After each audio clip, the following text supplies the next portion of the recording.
क्योंकि जब हम पीछे मुड़कर देखते हैं तो हमें आगे बढ़ने की प्रेरणा मिलती है।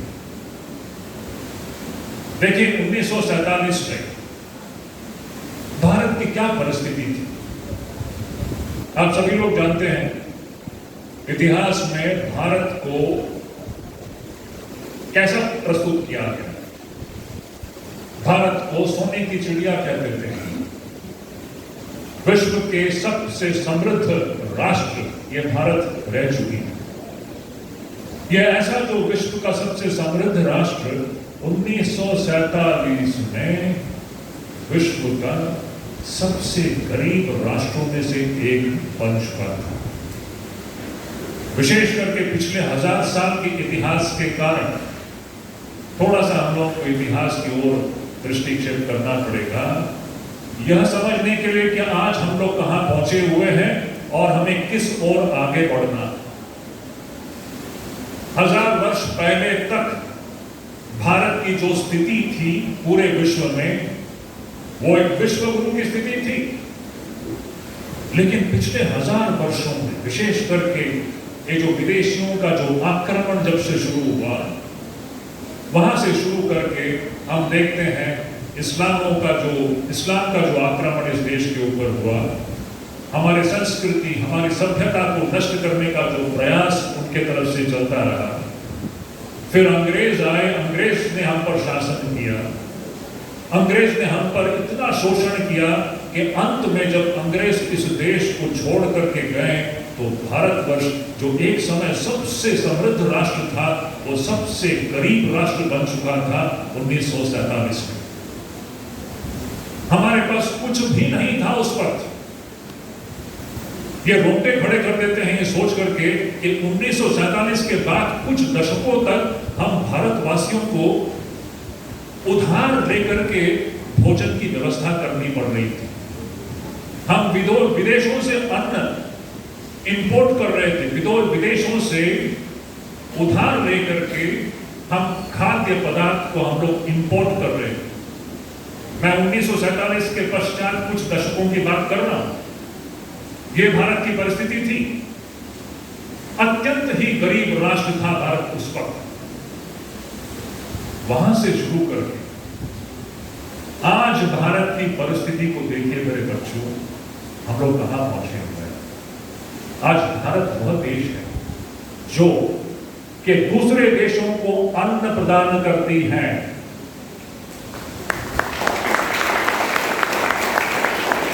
हम विश्व के दूसरे गरीब देशों को हम आज खाद्य पदार्थ देते हैं। हमारे यहां कितना खाद्यों का उत्पाद यहां पर होता है। देखिए हम लोग कहां से कहां पहुंचे। हमारे मंच पर यहां पर हमारे जो खेल कूद के जो मंत्री यहां पर बैठे हुए हैं, मिनिस्ट्री के, मुझे कहते हुए बहुत गर्व होता है। 1947 में जब था अंग्रेज यहां से छोड़ करके गए, खेल कूद के क्षेत्र में जरा सोच के देखिए, हमारा तो कहीं नाम ही नहीं था। एक स्पोर्ट्स जहां पर हमारा नाम कभी कभी आया करता था वह था हॉकी। हॉकी छोड़ करके हमारा कहीं किसी भी और गेम में हमारा नाम ही नहीं था। और आज देखिए हम लोग कहां पहुंचे। अब कॉमनवेल्थ गेम्स चल रहा है। अभी का लेटेस्ट न्यूज ये है कि आज तक जब से कॉमनवेल्थ गेम शुरू हुआ है, हम 26 मेडल्स जीत चुके हैं। हम विश्व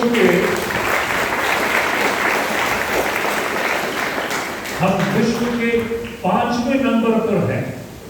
1947 में हमारा नाम नहीं था। 2022 में हम देखिए पूरे विश्व में 195 राष्ट्र हैं। पूरे दुनिया में total there are 195 countries. Out of these 195 countries, today India is in the 5th position. सोच सकते हैं 190 देशों को हमने पीछे छोड़ दिया। एक समय ऐसा था जहां पर भारत का नाम ही नहीं था। आज भारत 5वें पोजीशन पर है। और आप लोगों को गर्व होगा इस कॉमनवेल्थ गेम में जो 26 मेडल हमने जीता है, उसमें लगभग 40 से 50% हमारे लड़कियों ने जीता है।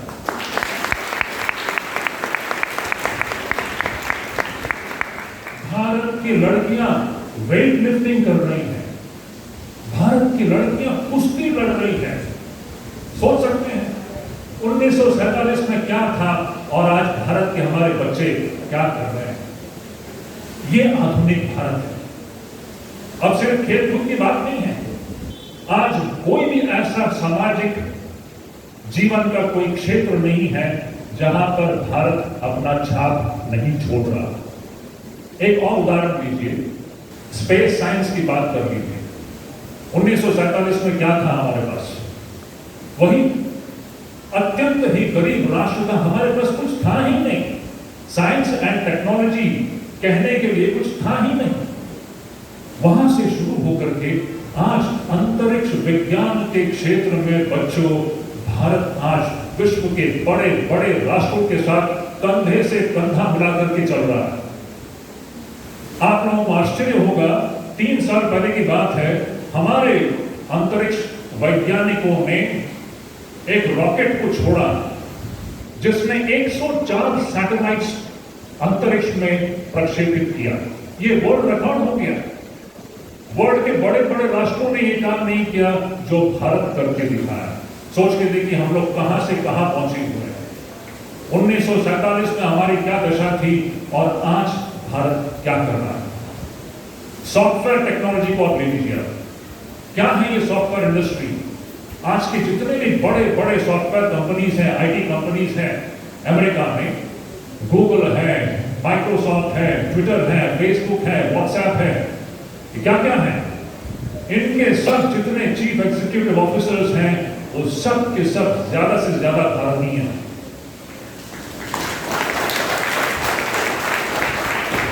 आप जिस व्हाट्सएप को लेकर के आप मैसेज करते रहते हैं, जिस फेसबुक को आप लोग यूज करते रहते हैं, उसको चलाने वाला दिमाग भारतीयों का है। सोच सकते हैं इन सारे सब आईटी कंपनीज में अमेरिका में कहते हैं कि 30 से 40% जो कर्मचारी हैं सब भारतीय हैं। सेना को ले लीजिए, 1947 में हमारी क्या दशा थी। अत्यंत ही गरीब राष्ट्र, भूखे नंगे लोगों का ये देश बन चुका था 1947 में। 1962 में क्या हुआ आप लोगों को पता है? जब चीन ने हम पर हमला किया, क्या हुआ हमें पता है? आज 2022 में बच्चों देखिए, आज विश्व का सबसे तीसरा शक्तिशाली सेना है भारत की सेना।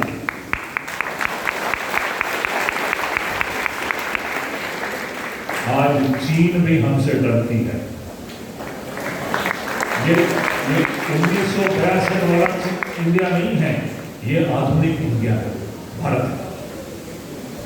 इसी प्रकार देखिए मेडिसिन के क्षेत्र में देखिए, एक जमाना था जब हमारे पास कुछ भी नहीं था। इस बार देखिए क्या कमाल करके दिखाया भारत ने। कम से कम 150 करोड़ लोगों को वैक्सीनेशन देने के पश्चात भारत ने बनाया हुआ वैक्सीनेशन दूसरे देशों को प्रदान कर दिया है। विश्व के सबसे जो धनी राष्ट्र हैं, अमेरिका है, यूरोपियन कंट्रीज हैं, वे भी नहीं कर पाए जो भारत करके दिखाया। तो बच्चों, इसका लिस्ट कभी खत्म नहीं होगा। अगर मैं बोलते जाऊं तो मुझे समय सिर्फ 30 मिनट का है। भारत की उपलब्धियों की ओर अगर हम दृष्टिक्षेप करें तो कम से कम घंटा 1.5 घंटा लग जाएगा। ऐसा कोई क्षेत्र नहीं है जो भारत आज विश्व के ऊपर अपना दबदबा नहीं जमा रहा। राजनीति में भी देख लीजिए, एक जमाने में सारा विश्व भारत को बहुत ही तिरस्कार की दृष्टि से देख रही थी। आज भारत राजनीति के क्षेत्र में भी नेतृत्व कर रही है। आज अमेरिका हमसे सलाह मशवरा करते हैं किसी विश्व के कठिन समस्याओं पर। अमेरिका हमसे पूछती है ये क्या है, ये शक्ति, राजनीति हो, खेल हो, सैनिक शक्ति हो, खाद्य पदार्थ का जो उत्पाद्य हो, या फिर औद्योगिक प्रगति हो। औद्योगिक प्रगति के विषय में देखिए, जैसे कि मैंने कहा 1947 का हमारे पास कुछ भी नहीं था। आज बड़े आश्चर्य की बात है, हमारे जो उद्योगपति हैं इस देश के, देखिए परिस्थिति कैसे बदल जाती है। एक जमाना था जब ब्रिटेन हम पर शासन करती थी, हमारे धन संपत्ति को लूट करके उन्होंने अपना साम्राज्य बनाया। उसी ब्रिटेन में आज भारत के जो उद्योगपति हैं, वे कहीं जो ब्रिटेन के जो बड़े बड़े कंपनीज हैं उसके मालिक बन करके बैठे हुए हैं। यहां तक कि आप लोगों को आश्चर्य होगा, ब्रिटेन का जो अगला प्रधानमंत्री जो बनने की जो संभावना है वो एक भारतीय है।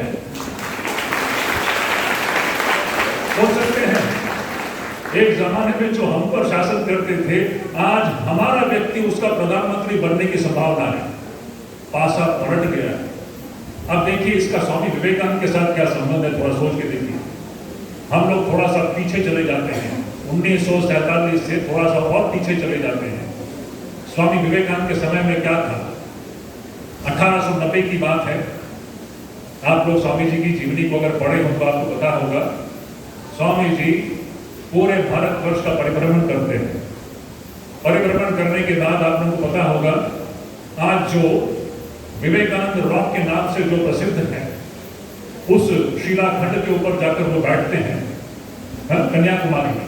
आप लोग जानते हैं कन्याकुमारी रॉक कहते हैं, उसको विवेकानंद रॉक कहते हैं। वहां पर स्वामी जी जाकर के बैठते हैं। 3 दिन 3 रात स्वामी जी उस शिलाखंड के ऊपर ध्यान करते हैं। उनका ध्यान का विषय क्या था, सोच के देखिए। एक सन्यासी किस चीज पर ध्यान करेगा?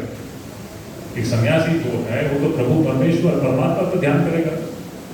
सन्यासी के लिए ध्यान का वो कौन सा विषय है? लेकिन यहां पर एक अद्भुत ऐसा एक सन्यासी है जो कि 3 दिन 3 रात वह परमात्मा परमेश्वर पर ध्यान नहीं कर रहा था। यह सन्यासी अपने मातृभूमि पर ध्यान कर रहा था। He was meditating on Bharat. Bharat के अतीत को देख रहे थे स्वामी विवेकानंद अपने दिव्य चक्षु से। यह जो सन्यासी, निर्धन सन्यासी, बच्चों याद रखिए, उस वक्त स्वामी विवेकानंद हुए नहीं थे।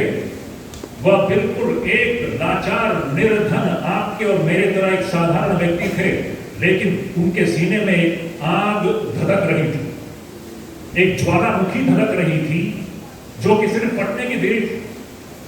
उस शिलाखंड में बैठ करके स्वामी जी देखिए 3 दिन 3 रात भारत के अतीत की ओर देखते हैं और देखते हैं भारत का जो इतना भव्य अतीत, जो क्या भारत था अतीत का, सर्वश्रेष्ठ राष्ट्र जो कि पूरे विश्व का गुरु था, वह भारतवर्ष 1890 के दशक में विश्व का सबसे गरीब राष्ट्र बन चुका था।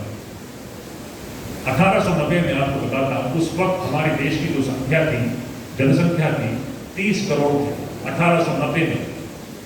तो स्वामी जी देख रहे थे कि यह जो भारत जो है 30 करोड़ भूखे नंगे लोगों का देश बन चुका है। सोच के देखिए। और स्वामी जी की जो वेदना थी, जो पीड़ा थी, उसको देख करके कि स्वामी जी भारत माता से इतना प्यार करते थे, वे भारत के नफ्स को पहचानते थे। लेकिन बात यहां खत्म नहीं होती। स्वामी जी ने भारत के अतीत को देखा, भारत के वर्तमान को देखा, लेकिन स्वामी जी ने भारत के भविष्य को भी देखा। वहीं पर स्वामी जी देख रहे थे कि ये भारतवर्ष जो अभी ऐसा जो 30 करोड़ भूखे नंगे लोगों का जो देश है, यह भविष्य में यह पूरे विश्व का नंबर 1 राष्ट्र बनेगा। स्वामी जी ये देख रहे थे। स्वामी जी ने अपने इस सपने को एक व्याख्यान में उन्होंने व्यक्त किया। 1897 में उन्होंने एक व्याख्यान दिया था रामनाथ में, जहां पर स्वामी जी कहते हैं, स्वामी जी के शब्द अत्यंत ही सुंदर हैं। देखिए स्वामी जी की भविष्यवाणी है। स्वामी जी भविष्य के भारत को देख रहे हैं, ये कैसा ये भारत जगने वाला है। सोच के देखिए 1897 की बात है। तब स्वामी विवेकानंद इस बात को कह रहे हैं कि कैसे भारत भविष्य का जो भारत है यह विश्व गुरु बनेगा। और स्वामी जी कहते हैं वहां पर उस भाषण में कि अंग्रेजी में उसके शब्द बहुत ही सुंदर है। स्वामी जी कहते हैं, The longest night seems to be passing away. The solar struggle seems to be coming to an end at last. The seeming corpse appears to be awakening.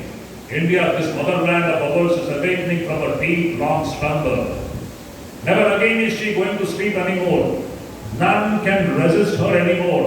No outward power can stop her anymore, for this infinite giant is rising to her feet. ये स्वामी विवेकानंद की भारत के विषय में भविष्यवाणी है। स्वामी जी कहते हैं ये 1000 वर्षों से सोया हुआ जो भारत है, ये भारत अब जग रही है। ये 1990 के दशक में स्वामी विवेकानंद इस बात को कहे थे। सोच के देखिए क्या आश्चर्य की बात है। 1990 के दशक में स्वामी जी कहते हैं यस, हजारों वर्षों से सोया हुआ भारत अब ये जग रही है, इसे अब कोई रोक नहीं सकता। इसके प्रगति के मार्ग में कोई विदेशी ताकत इसका रोड़ा नहीं बन सकता, इसे अब कोई रोक नहीं सकता। यह भारत अब जग रही है, यह भारत अब जग रही है। और सच्ची मायने में सच पूछो तो अब हम जो जहां पर बैठे हुए, ये एक जागृत भारत है। भारत जग गया है, हमारे लोग जग गए हैं। यह वह भारत नहीं है 1947 का भारत। आज का जो भारत है ये जागृत भारत है। यह भारत वो भारत है जो अपने भविष्य को बना रही है अपने बलबूते पर। जो स्वामी विवेकानंद ने जिस भारत का उन्होंने जो चित्रांकन किया था, उस भारत को आज हम देख पा रहे हैं। तो देखिए बच्चों, स्वामी विवेकानंद की आंखों के सामने इस प्रकार भारत की एक कल्पना थी कि ये भारत आगे चल करके ये विश्व गुरु बनेगा। मैं कभी कभी सोचता हूं कि आज अगर स्वामी विवेकानंद आज 2022 में यहां पर आए तो उनको कैसा लगेगा। एक सोचने की बात है। आज 2022 में अगर स्वामी विवेकानंद यहां आते हैं तो उनको कैसा लगेगा। उनको बहुत खुशी होगी, क्योंकि उन्होंने जिस भारत को देखा था 1890 में, वो भयंकर थे, भयंकर थे। लोग एक वक्त खा नहीं पाते थे, ऐसा भारत उन्होंने देखा। आज ये भारत बहुत पलट गया है। इस भारत को देखकर के उनको बहुत खुशी होगी, लेकिन परिपूर्ण तृप्ति भी नहीं होगी, क्योंकि अभी भी लक्ष्य प्राप्त नहीं हुआ है। स्वामी विवेकानंद इस भारत की परिकल्पना कर चुके थे अपने मन में, वह भारत अभी भी हमें बनाना है, थोड़ा और बाकी है। तो स्वामी विवेकानंद निश्चय ही बहुत खुश होते इस भारत को देख करके, लेकिन तृप्त नहीं होते, क्योंकि अभी भी हम लक्ष्य तक पहुंचे नहीं। इस भारत को उस लक्ष्य तक पहुंचाने का काम हम सबका है मेरे बच्चों, आपका है। आप लोग भारत के भविष्य, आप लोग भारत के भविष्य हैं। और स्वामी विवेकानंद कहते हैं इस नए भारत को गढ़ने के लिए हमें युवक और युवतियों की जरूरत है। और कैसे युवक और युवतियां जो, जैसे कि मैंने कहा, वेट लिफ्टिंग कर सकती हैं, जो कुश्ती लड़ सकती हैं, ऐसे सशक्त युवक और युवतियों की जरूरत है। ये ऐसे जो सशक्त युवक और युवतियां हैं जिनके पास चरित्र बल है, ऐसे युवक और युवतियों के द्वारा ही इस भविष्य का भारत हम गढ़ सकते हैं। तो स्वामी विवेकानंद का जो उनके मन में जो योजना थी, अब जब हम भारत को विश्व गुरु बनाने की बात करते हैं तो बातें तो ठीक हैं, लेकिन सिर्फ बातें करने से क्या होगा। इसको बनाएंगे कैसे, क्या योजना है उसके लिए। स्वामी विवेकानंद कहते हैं कि भविष्य का भारत जो है 2-3 मुद्दों पर निर्भर करेगा। इसको अच्छी तरह से सुन लीजिए इस बात को। भविष्य का जो भारत है ये 2-3 मुद्दों पर निर्भर करेगा। परिपूर्णता सबसे महत्वपूर्ण बात याद रख लीजिए बच्चों, जो आज हमारे भारत के समाज की एक समस्या है, जिसको हमें अच्छी तरह से समझना चाहिए।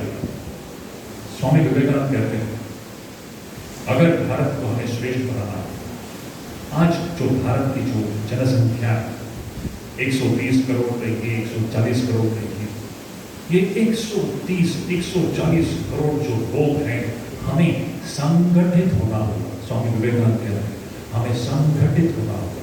We will have to be organized। ये बहुत महत्वपूर्ण बात है। क्यों ये महत्वपूर्ण बात है? आप देखिए आज भी हमारे देश में, हमारा देश इनफिनिटली पोटेंशियल हमारे देश में है। पोटेंशियल, यहाँ पर जो शक्ति है अव्यक्त रूप से छिपी हुई। वी हैव ग्रेट पोटेंशियल, लेकिन कुछ हमारे समाज में कुछ कुचिंताएं हैं, कुछ कुरीतियां हैं, जिसकी वजह से यह जो आभ्यंतरिक जो शक्ति है वह पूरी तरह से अभिव्यक्त नहीं हो पाती। तो इस शक्ति को अभिव्यक्त करने के लिए हमें क्या करना होगा? कुछ कमजोरियां हैं जिसे हमें दूर करनी होगी। एक सबसे बड़ी कमजोरी हमारे भारतीय समाज का यह है,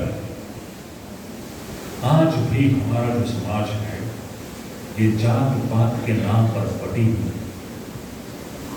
आज भी हमारा जो समाज है ये भाषा और प्रांत के नाम पर बटी हुई है। आज भी हमारा जो समाज है ये उत्तर भारत, दक्षिण भारत, इस प्रकार के भेदभाव से बटी हुई है। और जब तक हम इस प्रकार बटे रहेंगे हम सशक्त नहीं हो सकते। तो बच्चों, आज इसको एक प्रण ले लीजिए। आज हम कभी ऐसे भारत को बटने नहीं देंगे। जात पात के नाम पर, भाषा के नाम पर, प्रांत के नाम पर, उत्तर दक्षिण, इस आधार पर हम इस देश को बटने नहीं देंगे। स्वामी विवेकानंद कहते हैं हमें क्या जरूरत है? हमें चाहिए हमारी जो बिखरी हुई इच्छा शक्ति है उसका केंद्रीकरण। अब बिखरी हुई इच्छा शक्ति का मतलब समझते हैं आप? स्वामी विवेकानंद एक सुंदर उदाहरण देते हैं, बहुत सुंदर उदाहरण। देखिए, इतिहास में हम क्या देखते हैं, ये जो अंग्रेज लोग भारत में आकर के हम पर शासन किए, ये अंग्रेज लोग कितने थे, इनकी संख्या क्या थी? आप लोग सब इतिहास के छात्र हैं, आपको पता होगा ये अंग्रेज लोग जो विदेश से आकर हम पर लोगों ने शासन किया, इनकी संख्या क्या थी? सिर्फ 4 करोड़ अंग्रेज। सोच के देखिए, सिर्फ 4 करोड़ अंग्रेज 30 करोड़ भारतीयों के ऊपर शासन करती है। How is it possible? ये कैसा टोटली इलॉजिकल है। मुझे आप बताइए, अगर 100 व्यक्ति हैं, 100 व्यक्ति के ऊपर क्या 4 व्यक्ति शासन कर सकते हैं? It is totally illogical. लेकिन यही हो रहा था हमारे देश में। 4 करोड़ अंग्रेज 30 करोड़ भारतीयों के ऊपर शासन कर रही है। बताएं क्यों? ये जो 4 करोड़ अंग्रेज जो थे वे संगठित थे, दे वर यूनाइटेड। और हम जो 30 करोड़ जो भारतीय थे, हम लोग सब बटे हुए थे। इसीलिए ये जो 4 करोड़ अंग्रेज जो है भारत के ऊपर शासन कर पाए, हम गुलाम बन के रह गए। लेकिन यह जो गलती है अब नहीं होनी चाहिए। विवेकानंद कहते हैं इसको, ये विवेकानंद की बात है। स्वामी जी कहते हैं कि भविष्य का जो भारत है परिपूर्णता इस विषय पर निर्भर करेगा कि हम संगठित होते हैं या नहीं। इसलिए संगठन यह अत्यावश्यक है हमारे देश के लिए। तो ये आज प्रण ले लीजिए कि हम भाषा के नाम पर, हम उड़िया हैं, हम बंगाली हैं, हम मराठी हैं, हम पंजाबी हैं, हम तमिल हैं, इस भेदभाव से उठ करके हम एक राष्ट्र हैं, यह भावना होनी चाहिए। कश्मीर से लेकर कन्याकुमारी तक, सौराष्ट्र से लेकर मणिपुर और नागालैंड तक हम एक राष्ट्र हैं, एक सभ्यता है, यह भावना होनी चाहिए। इस देश को बढ़ने नहीं देना।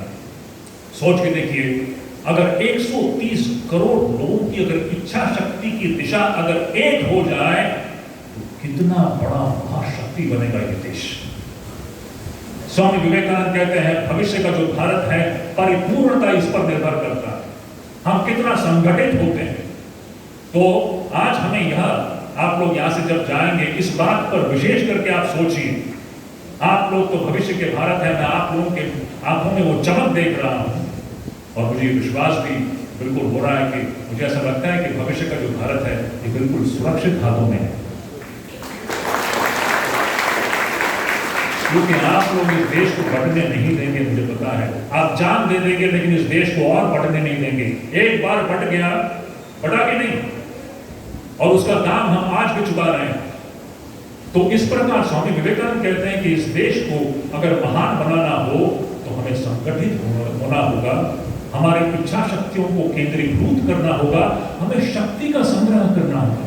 शक्ति संग्रह, शक्ति संग्रह कैसे संभव है जब तक हम लोग बटे हुए हैं? बताइए, ये 5 जो उंगलियां हैं अगर ये मिल जाती है तो ये शक्ति होती कि नहीं?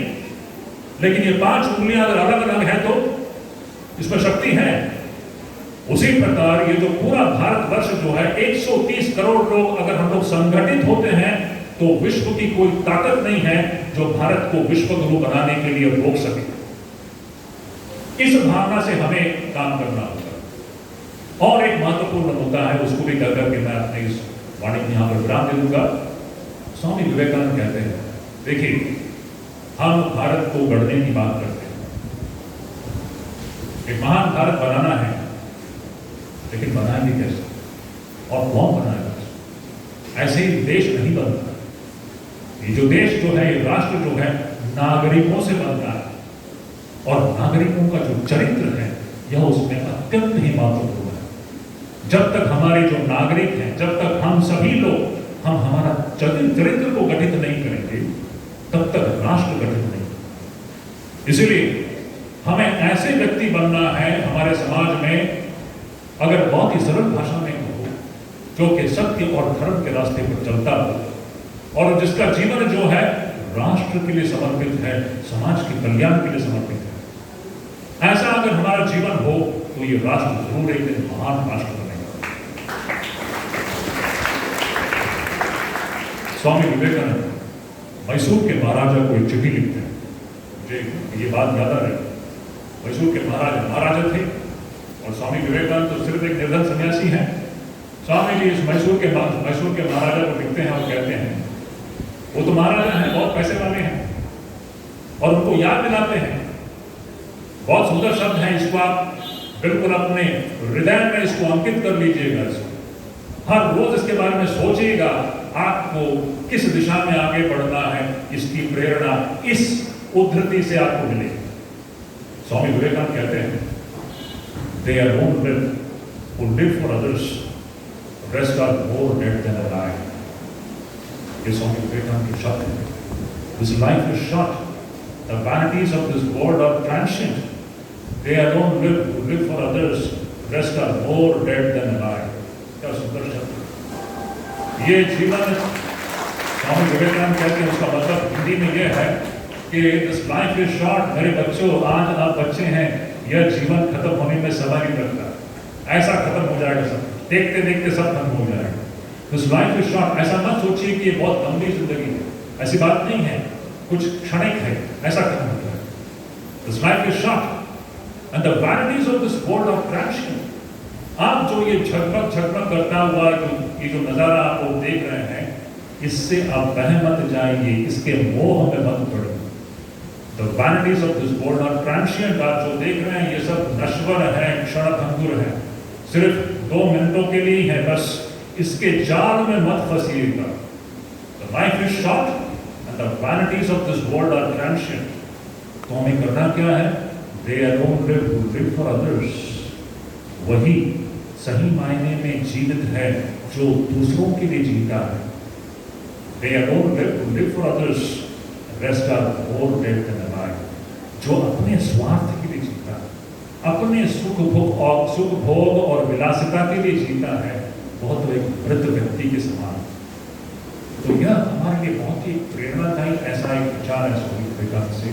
तो बच्चों, मैं यही कहकर के अपनी वाणी में यहाँ पर विराम दूंगा। संक्षेप में मुझे इतना कहना है, देखिए हम लोग आज आज़ादी का अमृत महोत्सव मना रहे हैं। 75 वर्ष में हम लोग कहाँ से कहाँ पहुँच गए।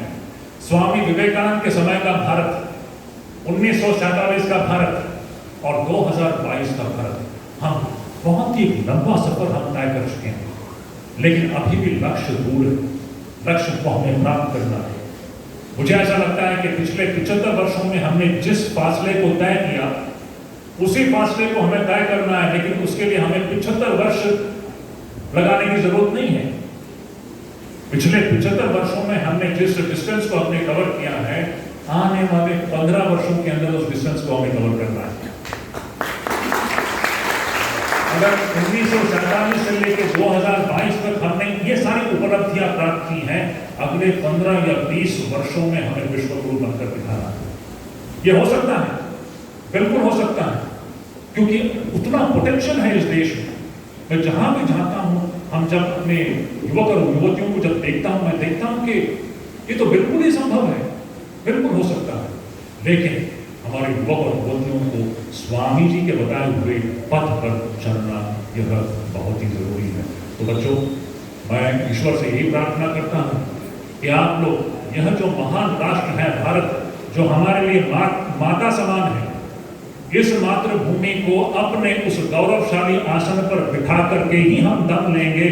इस व्रत को लेकर के आप लोग यहाँ से जाइए और प्रभु परमेश्वर से ये प्रार्थना है कि उस कार्य को संपन्न बनाने के लिए जिस शक्ति और बुद्धि की जरूरत है, भगवान आपको उस शक्ति और बुद्धि प्रदान करे और आपको जीवन में सफल हो, हमारा देश महान हो, हमारा देश विश्व गुरु हो, यही हमारी प्रार्थना है।